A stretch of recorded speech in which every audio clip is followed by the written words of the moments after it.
Sergio, bueno, yo creo que mucha gente tiene la sensación de que estas llamadas fake news o noticias falsas han sido una explosión nacida de las redes de Internet y yo diría que desde el 2016, ¿no? Un poco esta época en las elecciones americanas, ¿no?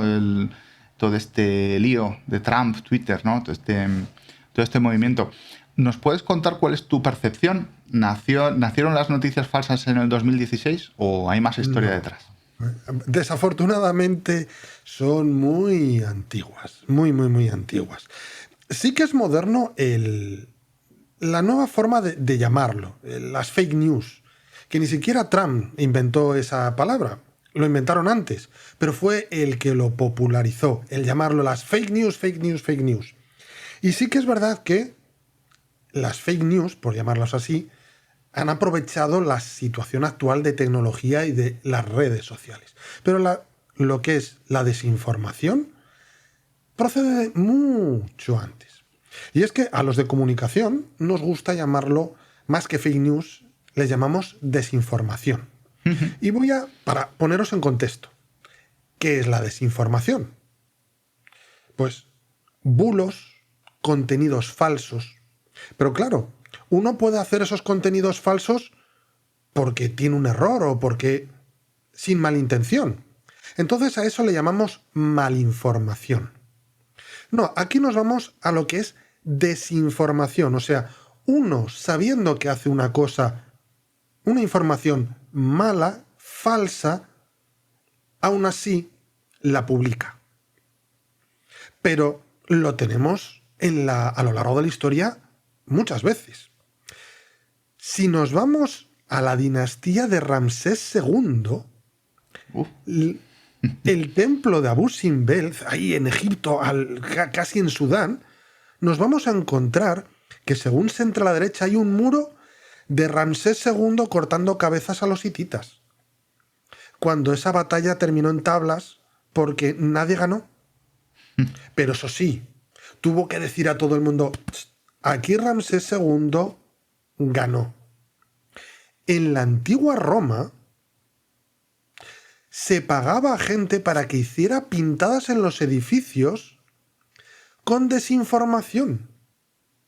Para que se dijera, fulanito hizo no sé qué o fulanita está haciendo no sé cuál. Se hacían pintadas. Y para que veáis cómo se sabía, conoceréis a Alejandro Magno. ¿Por qué Alejandro Magno es Magno y es tan conocido? Porque llevaba 40 o más de 40 escribas con él para que fueran contando lo que iba haciendo. Porque quería quedar para la posteridad. Y no tenemos otra vía de conocer si lo que hizo era así o no. Es lo que escribió con sus más de 40 escribanos que iban contando lo que iba haciendo. Es lo que dicen que la historia las escriben los héroes. Efectivamente. O los Efectivamente. ganadores, ¿no? O Bueno, los en este caso los ganadores, ¿no? El héroe del pueblo. Claro, entonces, la desinformación está desde la prehistoria. Lo que pasa es que fue evolucionando.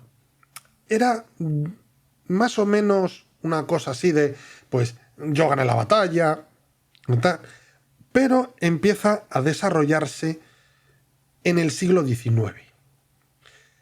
Empieza a haber ciudades, empieza a haber opinión pública, empieza a haber grupos y empieza a haber medios de comunicación. Y está documentado en el 1834, si mal no recuerdo, empezó a haber nuevas formas de imprenta para ir a hacer periódicos más deprisa. Entonces había un periódico que era el que más vendía. Vendía a 6 centavos. Llegó uno, nueva maquinaria, producía mucho más, pero claro, nadie le conocía. Durante 6 días, en sus primeros días de publicación, ¿qué era lo que hacía? Ponía noticias de los habitantes que había en la Luna, de cómo se movían, que ya había... Durante 6 días publicó noticias en portada sobre cómo era el descubrimiento y cómo era la población y cómo se estaban entre ellos la población que vivía en la Luna, lo cual generó una polémica en la zona de Estados Unidos, se publicaba ahí en la zona de Boston, de Nueva York. ¡Madre mía! Como un precursor de las revistas esotéricas que hay ahora, como Año Cero, o revistas orientadas a lo paranormal, ¿no? Y Digamos. encima pagaba a niños que iban por las calles diciendo: los habitantes de la Luna hacen no sé qué. Todo con titulares rápidos, emocionales, que llamaban a que compraran su periódico y no el que compraba todo el mundo. 1834. O sea, que no es algo nuevo. Que se sigue aplicando, sí. El de las primeras películas que existen en la historia del cine es la grabación de cómo se quita la bandera española y se pone la bandera norteamericana en el castillo de La Habana, en Cuba. 1898. Esa grabación se hizo en una maqueta en Nueva York. O sea, no existió. Antes de que sucediera. Ostras. Cualquiera puede ir a YouTube y encontrar ese vídeo. Es un vídeo que hoy día, madre mía, tened en cuenta que es una de las primeras grabaciones del cine de la historia. Es como una de aquellas tomas oscuras que existen del aterrizaje en la Luna, ¿no? Que dicen, bueno, tuvieron que reproducirlas en otros entornos, ciertas tomas, para difundir lo que ocurrió realmente ahí arriba. Claro. Entonces sería algo parecido, ¿no? Sí, pero en este caso es al revés. O sea, en este Claro. caso el tema de la Luna fue Me refiero a la reproducción. Y Sí. en el otro caso fue justo lo contrario, ¿no? La mentira La absoluta. mentira absoluta. Si seguimos más adelante, habréis visto de la primera vez que España ganó la Eurocopa. Además la ganó a Rusia. En la época de Franco. Madre mía, ganó a Rusia. Durante la grabación con los medios, la grabación del partido se interrumpió. ¿Ah? Y recuperaron la grabación justo cuando se estaba metiendo el gol. Uy. Entonces, había que mostrar el gol de España ganando a Rusia. ¿Qué es lo que se hizo? Con fragmentos que sí se habían grabado del partido, incluso de otros partidos, se hizo una jugada. Y es más, el que hacía la última jugada, el último pase de gol, era un jugador catalán. Y se cambió a otro jugador que no fuera catalán en el último pase. No lo sabía. Impresionante. Estamos llenos ¿Qué nivel de de... desinformación a lo largo de toda la historia. Pero, para terminar de ubicarlo, claro, vieron los poderes político, militar, medios de comunicación, vieron que tenían un poder enorme. Con el siglo XIX se formaron mucho lo que es las masas, la opinión de las masas, y vieron que era muy importante.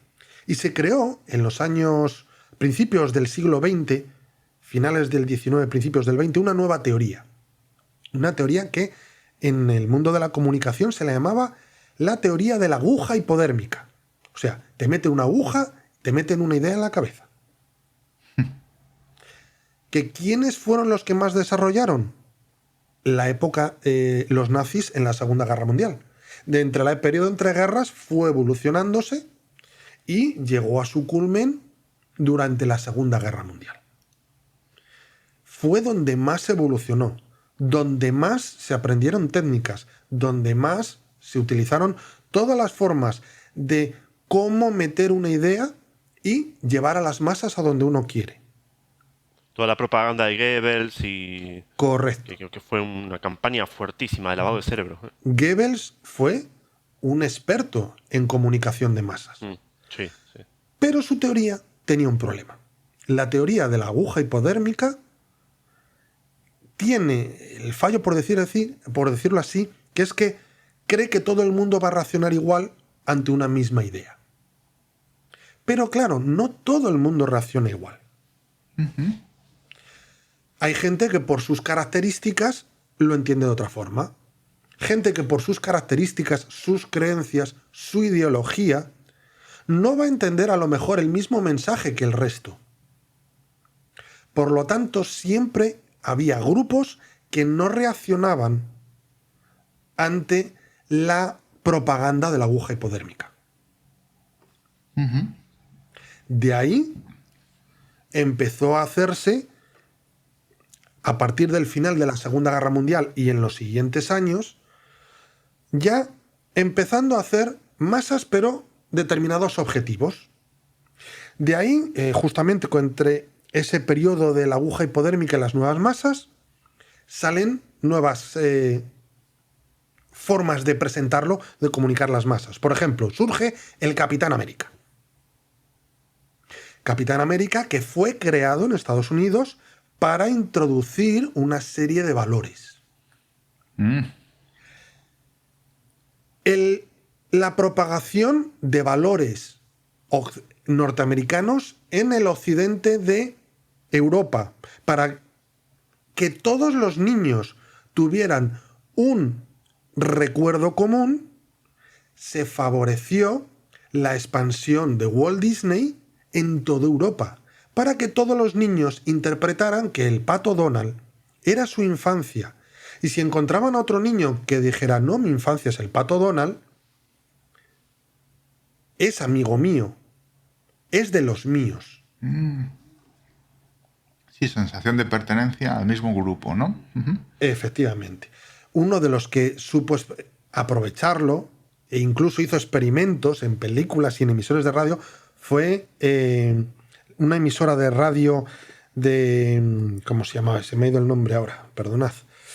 Una emisora de que venían los extraterrestres y estaban intentando invadir... Un serial, ¿no? H.G. Wells. Sí, Wells.